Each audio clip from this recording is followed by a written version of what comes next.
willing to put their lives and bodies on the line. Anytime you've got that, you've always got a fighting chance. I think one thing that I know for a fact is that the spirit of the Pinoy is a factor that will always be something in the equation that needs to be factored in, and hopefully other teams take that for granted. Come here, guys. Look at me. I'm here for you. I'm running with you. I'm sweating with you. Drinking water with you. I want to coach you. I want to help you. I believe in you. You were tired. You kept going. You made mistakes. You let us discipline you, correct it. It's good. Be motivated. 1, 2, 3. Yes!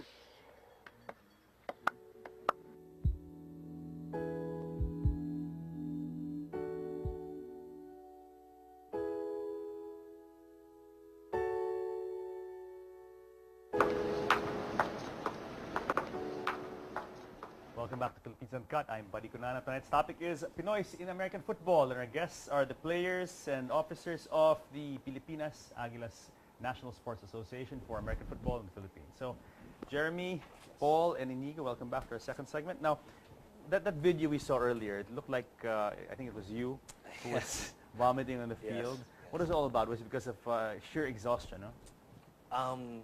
I mean, going back to last segment, work. I work a hectic schedule, so I have to work sometimes with hours in the States. So I came straight from work and no sleep. I was just exhausted, and it was a pretty tough practice, a lot of running, and just it just had to come out. Yeah. How tiring is this sport, Inigo? I mean, have you played other sports competitively as well? I mean, how do you compare this to the other sports you guys have played? Sabi Inigo muna, sige. Well, since we change teams, let's say you have your offensive team during the few plays, then you have your defensive team, so we get to rest for a bit. So unlike basketball or soccer, you keep on running and running. At least you get a little bit of breaks, but since we hit each other a lot, it's a bit tiring as well too. So. Jeremy, how would you compare this to other sports you played? I used to play soccer. Okay, so that's there. a 45-minute. That's a tiring, tiring sport. Sure. Unlike soccer is more of a continuous movement, jogging, right? So it's like a marathon basically. With football, it's bursts. Bursts. Okay. Short burst speed, of course, but between the two, it's equally tiring as well. So yeah, it gets tiring because you hit people. For me, it gets tiring because I have to think of what the offense is doing.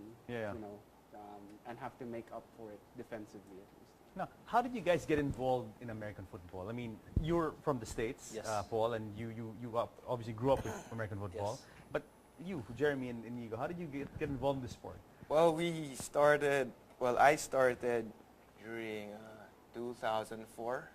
Played with a flag football team in LaSalle.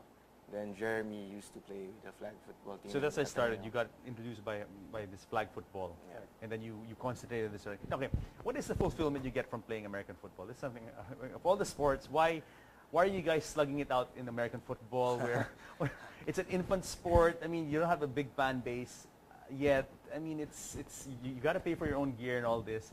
What is it about American football that you guys love, Jeremy? Competition, maybe. Because I started with flag football. Competition is very good. Yeah. I think the next level of competition would be, or to try something of the same sport, which I felt I would excel in, would be tackle football. So. But what is the high you guys get from playing from playing this sport? What is the thrill, the satisfaction, Paul? For me, because I grew up in the States, so I watched the NFL. I mean, I wanted to be an NFL player, so I played football and actually basketball in high school. Then I stopped because I didn't play in college football. Then I moved here 4 years ago. So I had maybe a lag in time where I did not play any football. So when I got here to play American football again, it was like a dream come true. Then even to play for the national team. Was an even bigger dream. So very good. Let's talk about esprit de corps and that kind of team spirit. You came from soccer. I mean, from soccer, right? How do you compare the interaction you get as players in soccer with American football? It seems like here, you talk about defending. When you talk about defending the quarterback, I mean, it seems like it's more personal, more intimate than it is in soccer. I mean, correct me if I'm wrong. Yes, to Right? some degree, Parang yes. it's kind of like you watch my back and you have to really trust. Like the quarterback's got to trust the defensive line, no? Yeah. And things like that. So how would you compare it to soccer? Soccer it's also 11 on 11. Yeah. But the thing is, I also play defense there. It's easier to make up versus if it's make up in terms of if you don't do something well, you can make up in other ways because someone will cover you. But with American football, it's because it's 11 guys in sync on doing a specific play because we have to. We have to outthink. Yeah, and I kind of know where he's going. we have to think of what they're going to do and adjust. Yeah. So if all the pieces, all 11, have to be on the same page, basically, practice comes into play, trusting your other guy. Because with soccer, if you miss, right, if you miss a tackle or something, it's easier to make up. You can run towards the guy. You have other guys there for you. But with football, there are specific there are specific people who are basically watching your back, no? Just to add on, like I played basketball. Like if you mess up, you miss a shot, go back, play defense, go back, try to make the shot again. Football, you mess up one play. I mean, you only get 4 chances. That's it. So you got to get it right. You got to get it right, no? If you don't get it right, the next play call could be different because you expected the first play call to work. So if that doesn't work, you have to go, okay, plan B. And that's how it is in football, at least in offense game planning. So and just the words you use, like I have to defend the quarterback. I mean, it just seems more, there's more, I don't know how to put it. It's more personal, a lot of trust, a lot of bonding. There's a lot of trust. I mean, you came from a soccer background. How is the bonding in an American football team compared to a soccer team? Well, it's different because with American football, especially if you're playing line, offensive or defensive line. Your quarterback trusts a quarterback, and he has his offensive line. His bond with his offensive line should be very strong because they have to want to protect Paul at all times. Your defensive line, you expect their jobs to get in, to get Paul, and hopefully take him out of the game, and legally at least. But see, when you score, I mean, you're like at least in movies, it's like you're the hero. You're the superstar, but actually a lot of other people are responsible for you being able to make that touchdown, no? That's absolutely and these are the correct, unsung heroes, no? That's why in football, the unsung heroes usually are the linemen, especially the offensive linemen, because their job is just to protect the ball, give him enough time to get his skill, his running back or his wide receivers to get the ball to them. He can only do that if he gets that protection he needs and the time. And it's actually a very beautiful sport. It just seems very brutal, but. It's a beautiful sport because it's just the esprit de corps and the teamwork that has to go into every play. As you said, you only get 4 chances to get it right, and then so everyone has to be in sync, really, no? Right. Let's talk about your sponsors now. You mentioned I want to make the sponsors happy, and I'm also very involved in sports, and I know sponsors are one of the lifebloods of every team. So you mentioned Amazing Playground. Who are amazing? What is the Amazing Playground? They're like to say clothing line, and they sponsor, I'm not sure which network, but they sponsor, I think, dancers for a variety show. Yeah, sure. I mean, but do they really make sports apparel? I mean, this is really one of their other businesses. Yes, they used to. We ordered a few jerseys from them during our flag football days, and then they also do basketball jerseys, and then they also make custom jerseys. And singlets. In terms of football, they had experience with the flag football, but for American football, because the jerseys are specific, they have to go around the pads, right? This is their first time to make, but they did a great job. Yeah, I can see Paul what Paul's wearing. This is actually that's why it's kind of puffy around the shoulders. This is to accommodate the pads, no? And these are the uniforms that you guys wore. I mean, designed specifically for your Japan trip. No, very nice. I can see very nicely done with the colors. You have the colors of Philippine flag: yellow, white, red, and blue. They came out very well. Really, really nice. Who are your other sponsors, Paul? We have Black Pencil and Burgundy socks. Burlington socks. Okay. What is Black Pencil? Black Pencil? Yes, I'll get back to you on that. Right. I just told to mention them. Right. Okay. Any other? okay, as a football team, what do you guys need? Like when you train, what are the essentials? Well, I guess hydration would be number one. So we usually bring our own, and we just share with the teammates. So hydration would be perfect for. So if a sponsor could come and provide water or energy drinks, this is something that you guys would really need, huh? One of the essential ones would be the field where we practice in. Because when we went to Japan, we played on a turf, a really nice field. When we practiced here before leaving for Japan, we only practiced once on a turf field. So which turf field did you guys play? Emperador. Emperador, right. That was a really nice field. It was close to the one in Japan. So, you know, in terms of getting used to practicing, getting used to the environment and where you play in.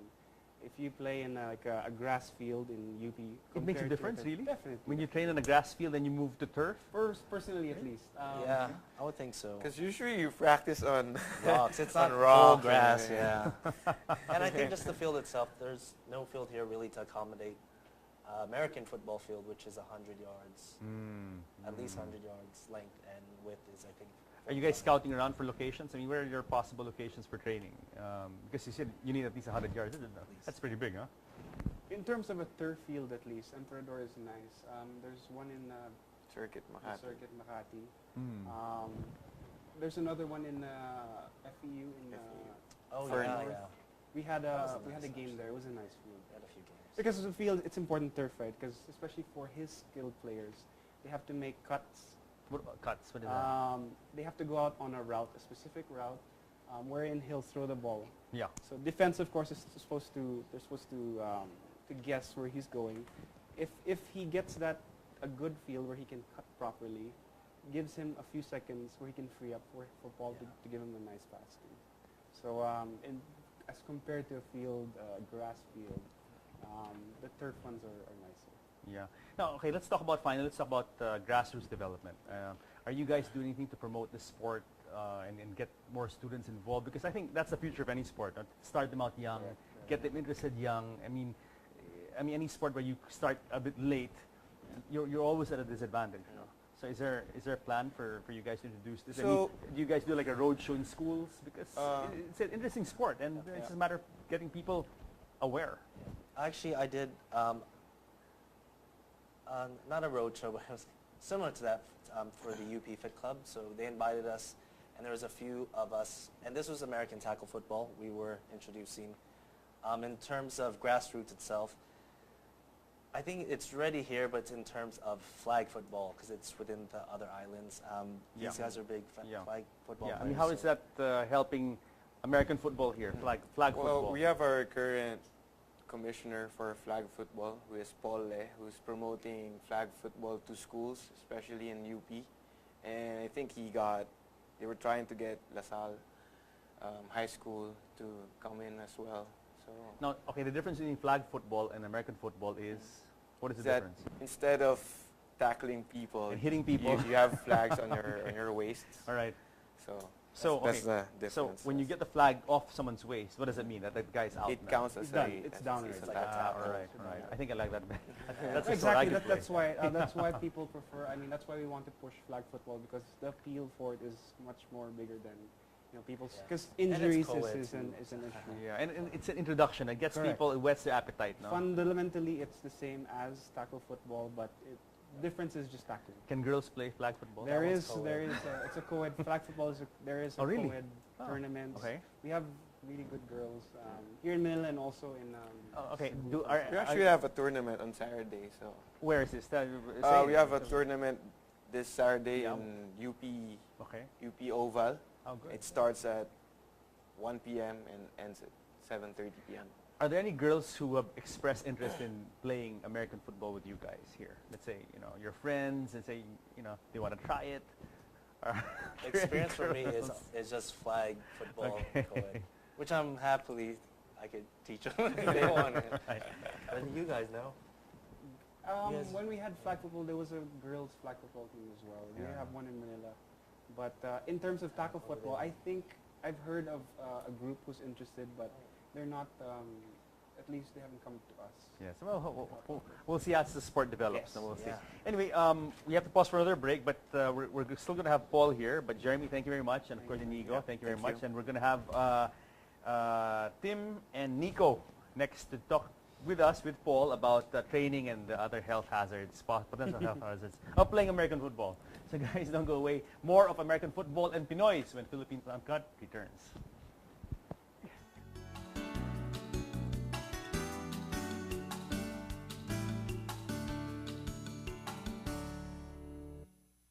Always be something in the equation that needs to be factored in, and hopefully other teams take that for granted. Come here, guys. Look at me. I'm here for you. I'm running with you. I'm sweating with you. Drinking water with you. I want to coach you. I want to help you. I believe in you. You were tired. You kept going.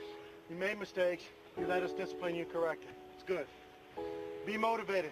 1, 2, 3. Yes!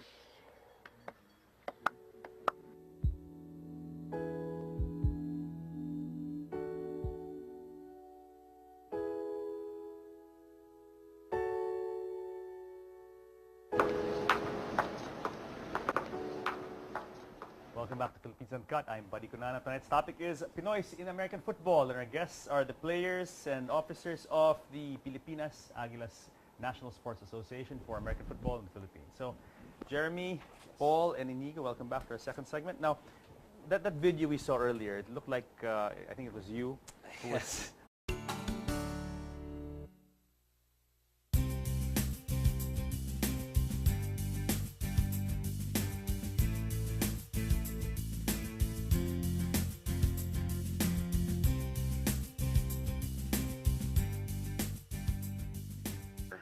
willing to put their lives and bodies on the line. Anytime you've got that, you've always got a fighting chance. I think one thing that I know for a fact is that the spirit of the Pinoy is a factor that will all... Vomiting on the field. Yes. What is it all about? Was it because of sheer exhaustion, no? I mean, going back to last segment, I work a hectic schedule, so I have to work sometimes with hours in the States. So I came straight from work and no sleep. I was just exhausted, and it was a pretty tough practice. A lot of running, and just it just had to come out. Yeah, yeah. How tiring is this sport, Inigo? I mean, have you played other sports competitively as well? I mean, how do you compare this to the other sports you guys have played? Sabi ni Inigo muna, sige. Well, since we change teams, let's say you have your offensive team during the few plays, then you have your defensive team, so we get to rest for a bit. So unlike basketball or soccer, you keep on running and running and running. At least you get a little bit of breaks, but since we hit each other a lot, it's a bit tiring as well too. So, Jeremy, how would you compare this to other